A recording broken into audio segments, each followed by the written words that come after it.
বেশিরভাগ স্টুডেন্টের কাছ থেকে যে প্রশ্নটা সবচেয়ে বেশি পাই সেটা হলো যে মানবিক থেকে কিভাবে সৃজনশীলে বেশি মার্ক পাবো। মানবিকের স্টুডেন্টের কাছে মনে হয় এটাই একমাত্র কনসার্নিং ব্যাপার বা একদম ভীতির প্রশ্ন, যে যত ভালো লিখি না কেন, যত সুন্দর করে গুছাই না কেন, যত কিছুই করি না কেন, একদম 7 বা 6 এর বেশি আমরা পাই না। হ্যাঁ, তো আজকে তোমাদের সাথে আমি সেই ট্রিক্স ফলো করবো বা ট্রিক্স বলবো যে কিভাবে তোমরা কিন্তু একটা সৃজনশীলে 7, 8 বা 9 পর্যন্ত পেতে পারো এবং কোন ভুলগুলো তোমরা করে থাকো।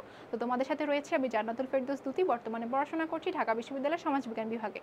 তো আজকে দেখবো যে কোন কোন বিষয়গুলো ফলো করা দরকার আর কোন কোন ভুলগুলো তোমরা করো। তোমরা কি করো, একদম গদ বাঁধা লেখা লেখো। তোমাদের কথা যদি আমি এখন বলতে চাই, একটা পেজ নিলে, পেজ বা তোমাদের খাতা দিল, গদ বাঁধা লেখা লিখলে, এক কলম দিয়ে এক কালার দিয়ে লিখে গেলে লিখে গেলে লিখে গেলে, খুব জিনিস লিখলে, কিন্তু তোমার যে কথাটা, তোমার যে সকল ইনফরমেশন, স্টুডেন্টের যে ইনফরমেশনগুলো, তাতে টিচারের নজরেও পড়তে হবে নাকি।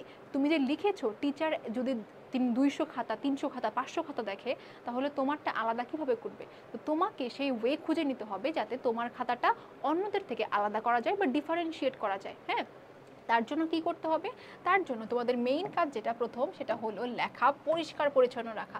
এটা মানো বা না মানো, পরিষ্কার পরিচ্ছন্ন যাদের লেখা বা যাদের লেখা একটু সুন্দর, তাদের খাতার দিকে কিন্তু টিচারদের একটু ঝোঁক বেশিই থাকবে বা মনোযোগ বেশিই যাবে। মনে করো 4-5টা লেখা দেখলে, যেটা হলো খুব হাবিজাবি লেখা, তো একটা লেখা দেখলে খুব পরিষ্কার পরিচ্ছন্ন, একদম সুন্দর করে লেখা, তোমার নিজেরও কিন্তু সেই লেখার প্রতি মনোযোগ যাবে বা দৃষ্টি আকর্ষণ হবে, তাই না। টিচারের সাইকোলজিও সেমভাবেই কাজ করে। পরিষ্কার লেখা মানে এইটা না যে লেখা একদম টিপটপ সুন্দর হতে হবে। লেখা মানে, সুন্দর লেখা মানে যে তোমার লেখায় কাটাছেঁড়া কম, তোমার লেখায় ওভার রাইটিং কম, তোমার লেখায় হলো ডাবল লাইন করা কম, এরকম কম কম থাকবে, ভালোভাবে লিখবে, সুন্দর করে গুছিয়ে লিখবে। অনেকের লেখা অনেকেই বলে যে আপু আমার লেখা তো খারাপ, আমি চেয়েও ভালো করতে পারতেছি না। তো তোমরা কি করবা, তোমরা হলো কাটাছেঁড়া কম করবা, তোমরা হলো ওভার লাইন কম করবা, ওভার ড্র কম করবা, তাহলে কিন্তু তোমাদের লেখাগুলো খুব সুন্দর হবে। প্লাস হলো যে অক্ষরগুলো খুব সুন্দর হবে লেখা। তারপরে সেকেন্ড যেটা, সেকশন করে লেখা। এখন হোয়াট ডাজ ইট মিন, যে সেকশন করে লেখাটা কি। সেকশন করে লেখা মানে তোমাদের কিন্তু সৃজনশীল লেখার একটা ট্রিক্স আছে, যে ক নাম্বারের জন্য 1 লাইন, খ নাম্বারের জন্য তোমার তোমার 2টা লাইন করবে, গ নাম্বারের জন্য 3টা, ঘ নাম্বারের জন্য 4টা, এভাবে লাইন রাখবে। হ্যাঁ, জ্ঞান অনুধাবনের জন্য একরকম, তারপরে উচ্চতর দক্ষতা প্রয়োগের জন্য একরকম। এই সেকশন করে লেখাটা খুবই ইম্পর্ট্যান্ট, কারণ তোমার কিন্তু কোয়েশ্চেনে, প্রত্যেকটা কোয়েশ্চেনের প্যাটার্ন অন্যরকম। যখন তুমি জ্ঞানমূলক কোয়েশ্চেনে একটা দিয়ে দাও, লাইন দিয়ে দাও, তোমার কিন্তু তখন যদি সঠিক হয় তোমাকে মার্ক দিতেই হবে। এখন মার্ক কাটে কোথায়, ঘ, গ আর ঘ নাম্বারে মার্ক কাটে, তাই না।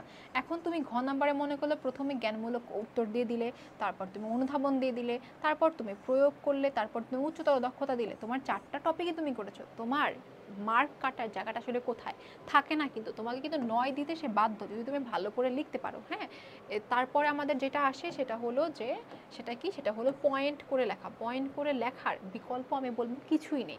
যখন তুমি গদ বাঁধা লেখো তখন কি হয়, তোমার কিন্তু পয়েন্টগুলো বা তোমার ইনফরমেশনগুলো ডিফারেন্সিয়েট করতে বা আলাদা করতে তোমার টিচারের খুবই প্রবলেম হয়। কিন্তু যখন তুমি পয়েন্ট করেই লেখো, পয়েন্ট করে লিখলে যে প্রোডাকশন পসিবিলিটি কার, তারপর তুমি আন্ডারলাইন করলে, তুমি পয়েন্ট করে লিখলে দান দিক বস্তুবাদ বা ক্যাপিটালিজম আন্ডারলাইন করলে, তুমি ইসলামের ইতিহাসে তুমি লিখলে যে মহানবী সাল্লাল্লাহু আলাইহি সাল্লামের সাংস্কৃতিক সংস্করণ বা অর্থনৈতিক সংস্কার বা তার চারিত্রিক গুণাবলী 1 নাম্বার 2 নাম্বার 3 নাম্বার পয়েন্ট দিয়ে লিখে গেলে তোমার জন্য খুবই সুবিধা হলো না, খুবই সুবিধা কিন্তু হবে। তারপর হলো কালারিং পেন ইউজ করা, most important colouring pen use করা। এখন অনেকে কোয়েশ্চেন করে কি কালার ইউজ করব, অনেকে দেখি লাল কালার পেন ইউজ করে, পরে হলো সবুজ, পরে হলো হলুদ। এইগুলো একদম করা যাবে না, খুবই একদম ক্রস মার্কে দিয়ে রাখো।